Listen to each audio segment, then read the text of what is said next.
Hello friends, मैं हूं राघवेंद्र। आप सभी का कंपटीशन कम्युनिटी के यूट्यूब मंच पे स्वागत करता हूं। आज हम लोग अनुसूची 10 पर चर्चा करेंगे। देखिए, जो अनुसूची 10 है, इसमें दल बदल कानून के बारे में बताया गया। दल बदल निषेध कानून एक्चुअली में है। ये मूल संविधान में नहीं था।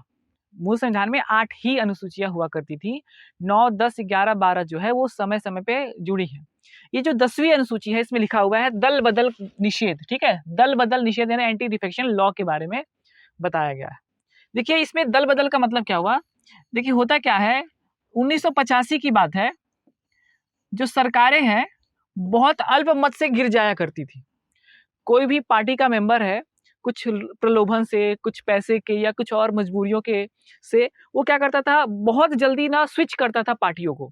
और मेजॉरिटी चूंकि बहुत ही कम अंतरों से जीती हुए होते होते लोग, तो क्या होता, जैसे ही पार्टी बदलती थी, आपकी सरकार गिर जाती थी। ये बहुत बड़ी समस्या थी राजीव गांधी जी के सामने। तो राजीव गांधी जी ने क्या किया, बोले कि ऐसे में तो सरकार चलेगी नहीं, और इस तरह से क्या कुछ लोग जो है मनमाना अपना जो बात है मनवाएंगे। इसको ऐसे करते हैं, कुछ परमानेंट सोल्यूशन खोजते हैं इसका। और उन्होंने तत्काल प्रभाव से 1985 में 10वीं अनुसूची जोड़ी।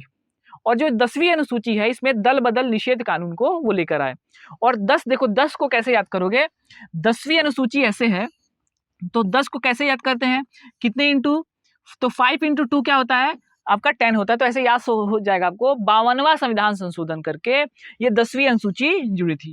ठीक है, 52 कॉन्स्टिट्यूशन अमेंडमेंट आपका 1985 में कौन सी सूची जुड़ी है, तो 10वीं अनुसूची जुड़ी है। इसको थोड़ा सा याद रखिएगा। देखिए, 52वां संविधान संशोधन करके ये आपका 10वीं अनुसूची जुड़ी। और ये जो है धारा जो है वो कौन सा लगा है, धारा 6 के द्वारा जुड़ी गई। अब जब अनुसूची जुड़ गई है, तो ये आपके एक अनुच्छेद में भी परिवर्तन करेगी। तो अनुच्छेद कौन सा, तो 102 जो नंबर का है, 102 और 191, ये आपका राज्यों के लिए हो गया। और ये किसके लिए हो गया, ये केंद्र में सांसदों के लिए हो गया। तो 102 और 191 करके जोड़ा गया। और जब ये जोड़े, तो देखिए अनुसूची जो 10 है, इसमें ना 8 बिंदु या 8 पैरा के माध्यम से समझाया गया कि किन किन परिस्थितियों में आपका जो निर्वाचन है वो रद्द कर देंगे, अगर आप ज्यादा दल बदल करते हो। ठीक है, एक व्यक्ति थे आपका आयाराम गयाराम नाम पड़ गया। उन्होंने एक दिन में 3-4 बार आपकी पार्टी बदली थी, तो ये भी एक कारण बना था वहां पर। तो थोड़ा देखिए, इन 8 पैरा में से हम कुछ पैरा पे चर्चा कर लेते हैं, कुछ बिंदुओं पर चर्चा कर लेते हैं कि आखिर क्यों इस अनुसूची को लाने की जरूरत पड़ी। तो देखो होता क्या था। देखिए, इसका कारण भी हो जाएगा। देखो, पहला जो है, इसमें लिखा है अगर कोई जीता हुआ सदस्य अपनी राजनीतिक दल का परित्याग कर दे, और या वो नई पार्टी ज्वाइन कर ले, या परित्याग कर दे, नई पार्टी ज्वाइन कर ले या नई पार्टी बना ले, तो उसका जो निर्वाचन है वो रद्द कर दिया जाएगा। एक बार ऐसा समझिए, मान लीजिए कोई व्यक्ति है, किसी पार्टी से वो खड़ा हुआ और जीत भी गया। जैसे ही वो जीता, उसने क्या किया, वो उस पार्टी को छोड़ दिया, अपनी अलग से पार्टी बना ली, या फिर वो किसी और दल में चला गया, तो उसका निर्वाचन जो है निरस्त कर दिया जाएगा। ये उसमें जोड़ा गया, ये पहले प्रावधान नहीं था। तो अब कोई भी पार्टी किसी भी पार्टी से लड़ता है कोई भी सदस्य, तो ये ध्यान में रखता है कि अगर मैं इसको छोड़ के गया तो मेरा निर्वाचन रद्द हो जाएगा। तो ये बहुत इंपॉर्टेंट बात हुआ, इसको थोड़ा सा याद रखिएगा। कोई भी जीता हुआ सदस्य अपनी राजनीतिक पार्टी को छोड़ देकर दूसरे पार्टी में जाए, या अन्य पार्टी को ज्वाइन करे, या खुद की पार्टी बना ले, ठीक है, अन्य पार्टी में बना ले या फिर कुछ भी करे, तो उसका जो निर्वाचन है वहां से रद्द कर दिया जाता है। जैसे ऐसे समझ लो, एक आपका मान लो रामू है, रामू जीता है, किससे जितवा दे उसको, एक तो पार्टी है, मान लो आपका कांग्रेस से, मान लो, ठीक है, आजकल वहीं से लोग ज्यादा भाग रहे हैं। तो कांग्रेस से जीता है, और जीतने के बाद क्या किया उसने, क्या किया, वो बीजेपी ज्वाइन कर ले।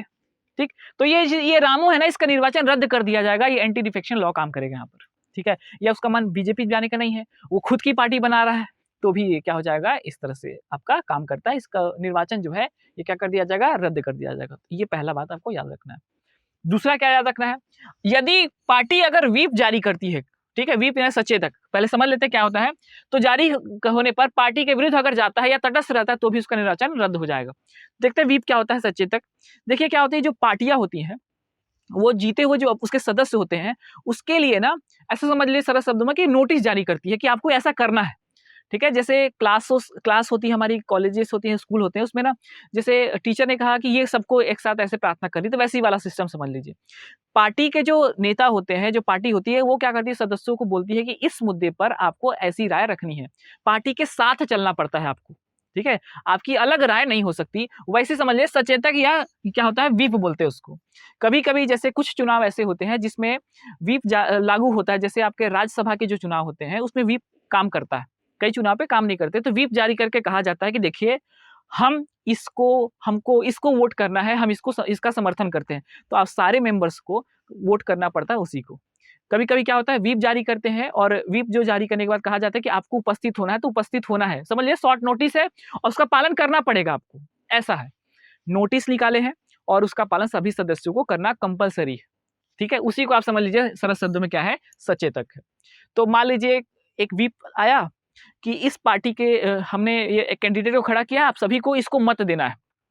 अब क्या हुआ, या तो आप अब्सेंट हो गए, उस दिन नहीं आए, तो भी आप पे कार्रवाई होगी, एंटी डिफेक्शन लॉ काम कर सकता है। या आप पार्टी के जो आपका एजेंडा है उसके अगेंस्ट में जाकर आपने वोट किया, जिसको चाहती थी पार्टी उसको अगर वोट ना कर दूसरे को अगर वोट दे दिया, तो भी आप पर एंटी डिफेक्शन लॉ यानी दल बदल के तहत कार्रवाई की जा सकती है, ठीक है। तो ये आपका कहता है यदि व्हिप या सचेतक जारी होने पर भी पार्टी का अगर विरुद्ध चला जाए, यानी उसके अगेंस्ट में वोट कर दे या तटस्थ रह दे, कभी कभी क्या होता है, तटस्थ रहना भी आपका ना को ही सूचित करता है, तो यहाँ पर भी ये काम करता है। तो याद रखिए ये दो मुद्दे, और भी कई मुद्दे हैं, तो इस पे आधार पर मगर याद रखना ऐसा नहीं है कि आप अब्सेंट हो गए हो, कारण है आपका अब्सेंट हो, मान लो तबियत खराब है, हार्ट अटैक आ गया जब आप जा रहे थे, कुछ हो गया ऐसे करके, तो भाई कारण वगैरह बताएंगे ना तो मान जाते हैं। तो कारण देखिए थोड़ा सा समझ लीजिए किन किन परिस्थितियों में आपका एंटी डिफेक्शन लॉ काम नहीं करता है।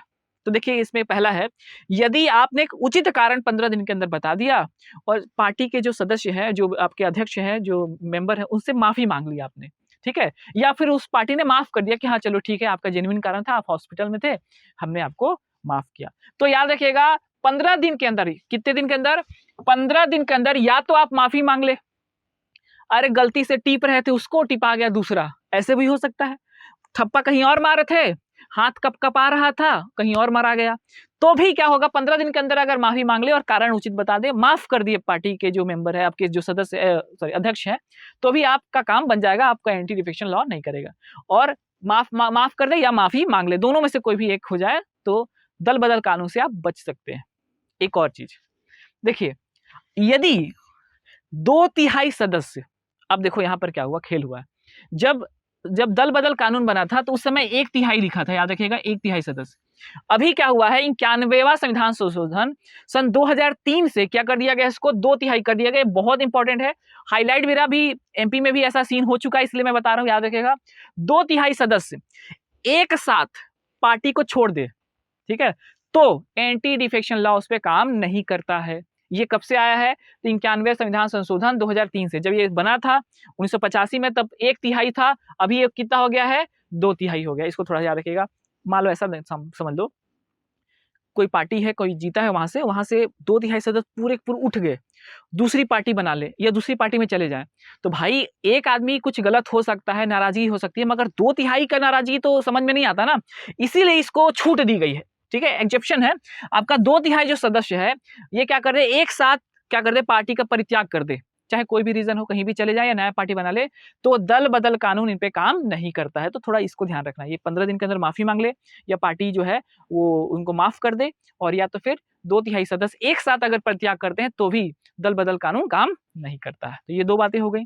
उसके बाद देखिए ये जो दल बदल कानून है ये काम कैसे करता है, इसका निर्णय कौन लेगा, तो उस पर थोड़ा और आगे चर्चा कर लेते हैं। देखिए दल बदल जो कानून है इसका निर्धारण जो है सदन का अध्यक्ष करता है, ये थोड़ा सा इंपॉर्टेंट है। अब बोलोगे सदन का अध्यक्ष ने कौन, तो देखो अगर सांसद है लोकसभा का तो लोकसभा का अध्यक्ष यानी स्पीकर करेगा,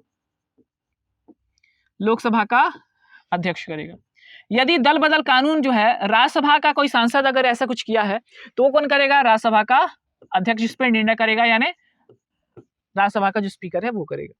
यदि मान लीजिए ये विधानसभा में कुछ ऐसा हुआ है तो विधानसभा का अध्यक्ष करेगा निर्णय, और अगर विधान परिषद में हुआ है तो विधान परिषद का अध्यक्ष करेगा। यानी जो सदन का अध्यक्ष होता है और जो वहां का मेंबर होता है उसी सदन के अध्यक्ष के द्वारा ही डिसाइड किया जाता है कि दल बदल कानून के आधार पर कार्रवाई की जाएगी कि नहीं की जाएगी।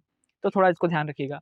इसमें एक और बात याद रखिएगा, कभी भी दल बदल कानून अध्यक्षों पर लागू नहीं होता है। दल बदल कानून से जो अध्यक्ष होते हैं पूरी तरह से मुक्त होते हैं। क्या होता है, लोकसभा अगर स्पीकर चाहे तो लोकसभा स्पीकर बनने के बाद अपनी पार्टी को छोड़ सकता है। ये प्रावधान है। दल बदल कानून उस पे काम नहीं करता। और आप जानते हैं राज्यसभा का जो अध्यक्ष होता है वो तो राष्ट्रपति है, तो किसी भी परिस्थिति में वो तो किसी दल का है ही नहीं।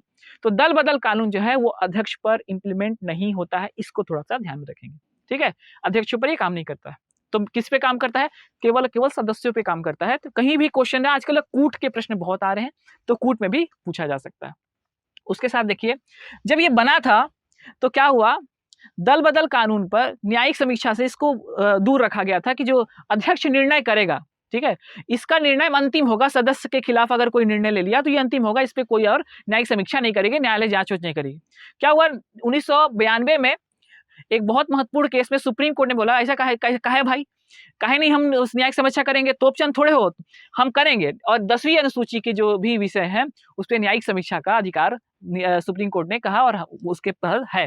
तो याद रखिएगा 1992 से सुप्रीम कोर्ट का ही वर्डिक्ट है।